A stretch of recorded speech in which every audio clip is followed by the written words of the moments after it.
Hello, welcome to the 1950 Monaco Grand Prix, the second ever round of the Formula One World Championship.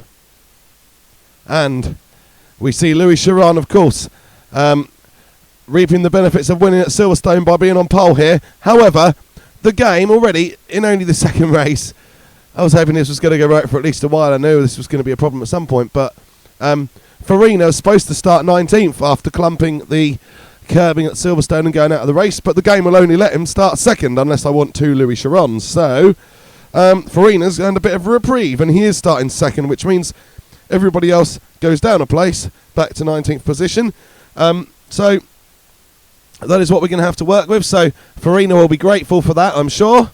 The Alfa Romeos are still therefore all around Louischiron. So yes, exciting opportunity potentially for Chiron, his home Grand Prix, but also Alfa Romeo to try to get some revenge. And they do have their full contingent of drivers all up there pushing for that victory, trying to take that P1 into the third round at Indianapolis. So let's see, we've got a Tantalon, we've got Villaraci there. The Gordinis, I think they started more or less at the back in Silverstone, and they are now in 18th and 19th, so they managed to move themselves forward a little bit last time at Silverstone. Gerard down in 20th, that's that's where Farina would have been, but he is obviously a lot higher than that. And this is the thing, so we are continuing, other than Farina, with the finish order of Silverstone making up the grid here, and we won't always have the glitches where the game wants to start someone on the front row who's way down, so we'll just have to bear with that, I think. I haven't found a way to solve it. If anyone does know, please let me know in the comments. So, here we go then. Monaco Grand Prix about to start. There we go, so Chiron sitting on pole position. He will want, of course, to get that result today, to get that Monaco win, the home victory, but he's got Alfa Romeos all around him. Let's see what happens. Chiron off the line a little bit slowly, and the Alfas are straight off the line. Well, this happened at Silverstone, didn't it? Nobody could match the Alfa Romeos in the opening section of the Grand Prix. Chiron up on the curbing there, that won't help him at all. And the Alfa's already off into the distance, and Chiron into fourth. I think he's still ahead of one of those Alfa Romeos, but Farina takes the lead. Well, he's making the most of his reprieve here, isn't he? Into the lead, Fagioli there, and I think Fangio in third. So, and Parnell down in fifth behind Chiron, who is already trying to keep up with those Alfa Romeos. So, maybe not such a bad situation for Maserati today. Chiron had to start 11th in Silverstone to win that race. He started on pole, dropped back to fourth, but there's still plenty of time for him to try to make his way through. But will those Alfas be able to get away today? I don't think so. Chiron is right there on the tail of Fangio, and there is Fagioli up behind Farina, trying to push for the lead. Let's see what happens here. Fagioli will take the aggressive line, trying to go through, but he's thrown himself off and he's run a little bit wide. That'll give Farina time and space to get away while Fagioli tries to gather it up. Fangio still there in third place, and Chiron still in fourth, Parnell in fifth. So once again, it looks like the Alfa Romeo is the car to have, but there is some absolutely outstanding performance from Louischiron in the Maserati as he now goes around the outside of Fangio and back into the podium places, so he wasn't out of that top three for very long at all. We've got still, that's Chiron running a bit wide, but he's still quite comfortably able to stay on top of Fangio, whilst Farina and Fagioli lead in the first and second positions there. Gonzalez in the Maserati, he is also keeping up. Ascari in that Ferrari has lost a little bit of ground. So there we go, the end of lap one. Chiron still pushing to try to pass Luigi Fagioli, and through he goes and straight into the lead, past Farina as well. Well, we didn't necessarily expect to see the Maserati running that quickly, but Chiron has done it. He is into the lead already. Now what happens now? Can Alfa Romeo keep up with him? We will see the continuation of the British Grand Prix where they were trying to chase, but can they chase? Chiron is looking very, very good, very, very solid. Farina, he's got Fagioli there behind him, who is certainly not immune to mistakes in this race, and Gonzalez still sitting there in sixth place, hoping to get a chance to pounce. He's in the Maserati just like Chiron, but he is at the back of that pack, not the front of them. And it's 1950, so you don't get any points for sixth place. Hampshire in a solid enough position. Byra's dropped down at eighth. There goes Fangio a little bit loosey-goosey there. as Fagioli continues to hunt down Farina. I wonder if Farina is holding his teammates back somewhat. Would they be able to do anything? Fagioli very wide there, and Fangio, I think, is going to get his teammate and get past. Yeah, Fagioli trying to fight back, and there's a little bit of contact between those two Alfa Romeos there. Not the sort of thing you want in the 1950s Grand Prix cars. You really want to avoid contact. Farina and Fagioli, Fangio and Fagioli wheel to wheel, and that's Gonzalez. Any hope he had of getting in the points has gone. Gonzalez has flipped his Maserati. Well, it's a long race here at Monaco, and the mistakes are already starting to creep in. Gonzalez out of the race. He will start low down in Indianapolis. Fangio holding on to that third place behind Farina. He's got Fagioli behind him, and Fagioli wants to try, obviously, to get back into position, but Fangio is going to do everything he can to prevent that. He's in that podium place now. He did drop back at Silverstone.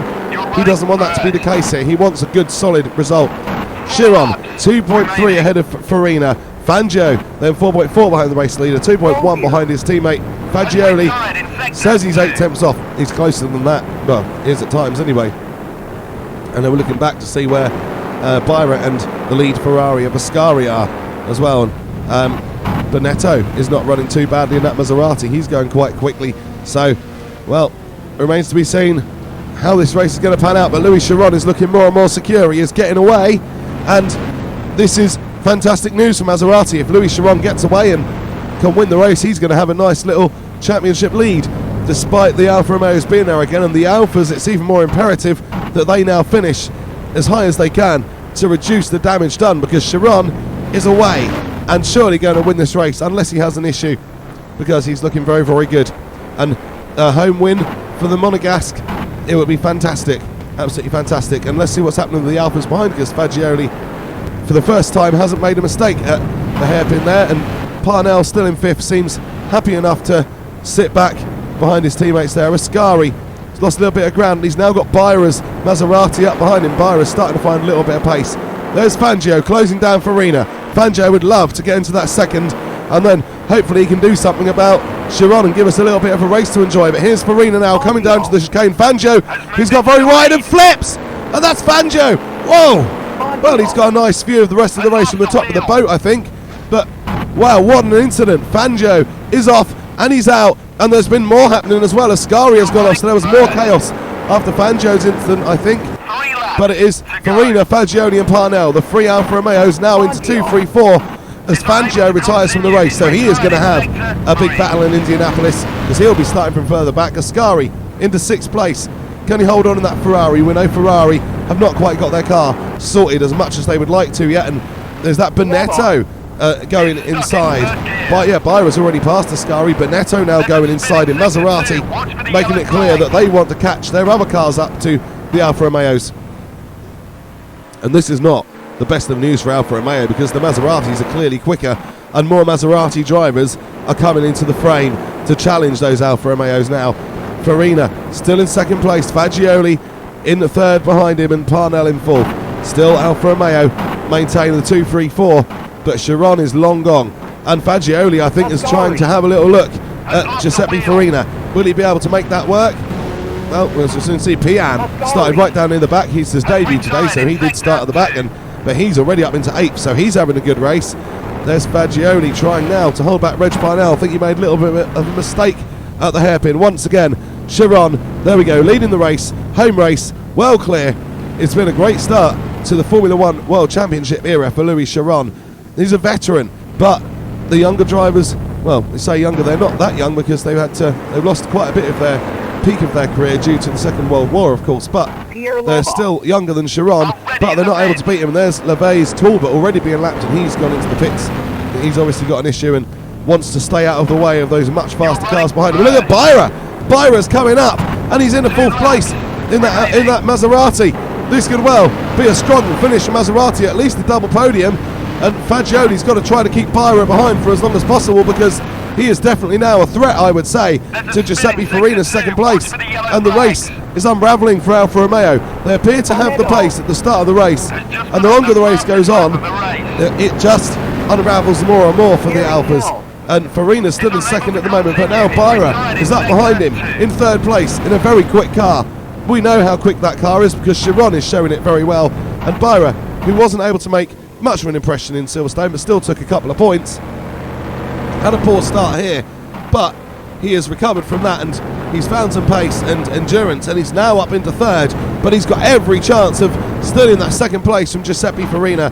It's getting closer and closer, and Byra having a look because he wants to take that position, and he does so. So Prince Byra up into second place in the Maserati. So it's a 1-2 for Maserati here in Monaco now. 3-4-5 for Alfa Romeo as things stand. But Parnell is under pressure from Bonetto in that third Maserati.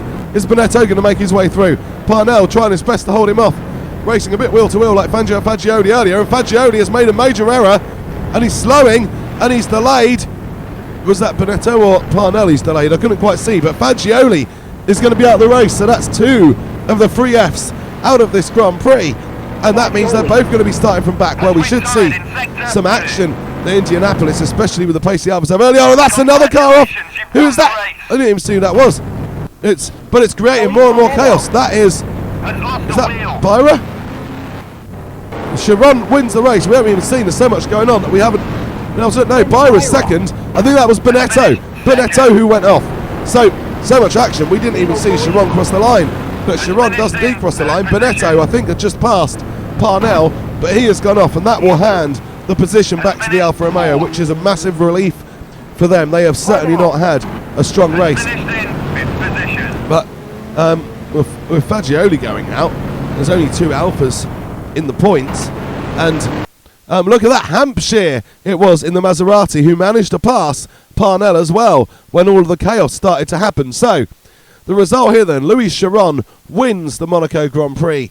2 wins on the trot at the start of the Formula 1 Championship era for louischiron.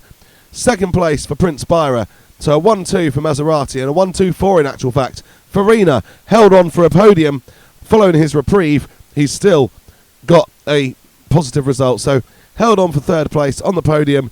Davidhampshire 4th in the Maserati. Great result from him. Regparnell 5th, rounding out the points for Alfa Romeo. And then you've got Pian and his debut, and Roll on his debut. Only just missing out on points, those 2, but they are going to be very well poised for Indianapolis, assuming that they are still racing Indianapolis. I'm not quite sure how the game calculates who does every race, and I generally just hit automatic before each race, as we're trying to stick as close to the lineups, the real lineups, as the game feels is the case. So those are the point scorers, and now we shall have a look at the World Championship after 2 rounds. So louischiron is on 16 points, 2 wins from 2. Prince Byra, second in the championship, he is on 8, so a full wins gap for Chiron after only 2 races. Fagioli on 6, Parnell on 6, Farina on 4, Fangio on 3, and Hampshire on 3. And then the Constructors' Championship, still only 2 teams have scored. Maserati take the lead, they're on 27. Alfa Romeo 8 points behind on 19. So all I can say now really is thank you so much for watching. Please like and subscribe, and take care.